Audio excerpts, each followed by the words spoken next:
അസ്സലാമലൈക്കും. ബൈബിളിലും ഭഗവത്ഗീതയിലും ഖുർആനിലും പറയുന്ന സൃഷ്ടാവിന്റെ കൈകൾ എന്ന അംശത്തിനെ പറ്റിയുള്ള തെളിവുകളാണ് പുറത്തു വരുന്നത് നമ്മൾ പറഞ്ഞിട്ടുണ്ടായിരുന്നത്. അത് അവസാന കാലഘട്ടത്തിലാണ് വരുമെന്നും മതഗ്രന്ഥങ്ങൾ പറയുന്നത്. അപ്പം നമ്മൾ ബൈബിളിലേക്ക് പോവുകയാണെന്നുണ്ടെങ്കിൽ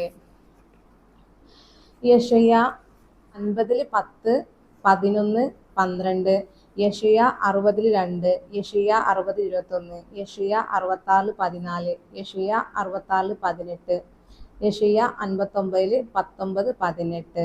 അപ്പൊ ഇവിടൊക്കെ പറയുന്നത് സൃഷ്ടാവിന്റെ കൈകൾ വെളിപ്പെടുമെന്നാണ്. ആ അംശത്തെ പറ്റിയിട്ടുള്ള ഇത് നമ്മൾ ശരീരത്തിലും വരും എന്നാ പുറത്തും വരും എന്നാണ് ഇവിടെ ബൈബിള് പറയുന്നത്.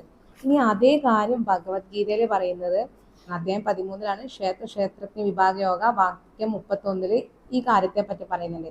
എപ്പോഴാണോ ഓരോ ജീവിയുടെയും സത്ത ഏക വസ്തുവിൽ തന്നെ സ്ഥിതി ചെയ്യുന്നതായും അതിൽ നിന്നാണ് അവയെല്ലാം വർദ്ധിക്കുന്നതെന്നും ഒരുവൻ അറിയുന്നത്, അപ്പോൾ അവൻ ബ്രഹ്മത്തെ പ്രാപിക്കുന്നുവെന്ന്. അപ്പോൾ എല്ലാ ജീവികളുടെയും ആത്മാവ് എടുക്കുന്നത് സൃഷ്ടാവിലാണ് എന്നുള്ളതാണുള്ള സത്യം പുറത്തു വരുന്നത്. ആ ഒരു അംശത്തെ നമ്മൾ ആശ്രയിക്കുന്നുണ്ട്. നമുക്ക് ജീവൻ നിലനിർത്താനും നമ്മളെ ഹൃദയത്തെ ചലിപ്പിക്കാനൊക്കെ സൃഷ്ടാവിന്റെ കൈകൾ ആവശ്യമാണെന്നൊക്കെയുള്ള സൂചനയിലൂടെ പറയുന്നത്. അധ്യായം 15 പുരുഷോത്തമ യോഗ വാക്യം 15 പറയുന്നുണ്ട്, ഞാൻ സർവരുടെയും ഹൃദയത്തിൽ സന്നിഹിതനാണ്, എല്ലാ വേദങ്ങളിലൂടെയും അറിയപ്പെടേണ്ടതും ഞാനാണെന്ന്.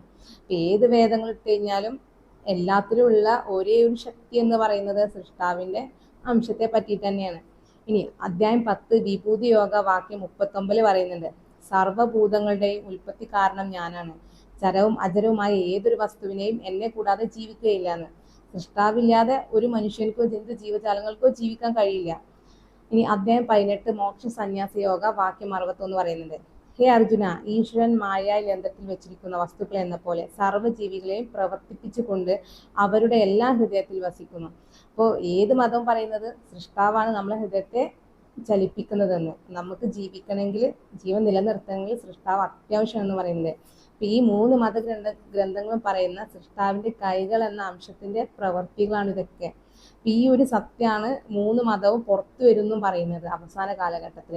ഈ ഒരു സത്യം പുറത്തു വരുന്ന സമയത്ത് നമുക്ക് വിശ്വസിക്കുന്ന കാര്യത്തിലാണ് നമ്മൾ ശ്രദ്ധിക്കേണ്ടത്. കാരണം അവിടെ നമ്മൾക്ക് തെറ്റ് സംഭവിച്ചു പോയിട്ടുണ്ടെങ്കിൽ നമ്മൾ ഇത്ര കാലം ചെയ്ത നന്മകളെല്ലാം ഒറ്റ സെക്കൻഡ് കൊണ്ട് ഇല്ലാതാവാനുള്ള വലിയൊരു പരീക്ഷണമാണ് സൃഷ്ടാവ് നമ്മളെ മുന്നിൽ വെച്ചിട്ടുള്ളത്. അപ്പം നമ്മളെല്ലാവരും യഥാർത്ഥ സത്യങ്ങൾ മനസ്സിലാക്കാൻ വേണ്ടിയിട്ട് ശ്രമിക്കാം.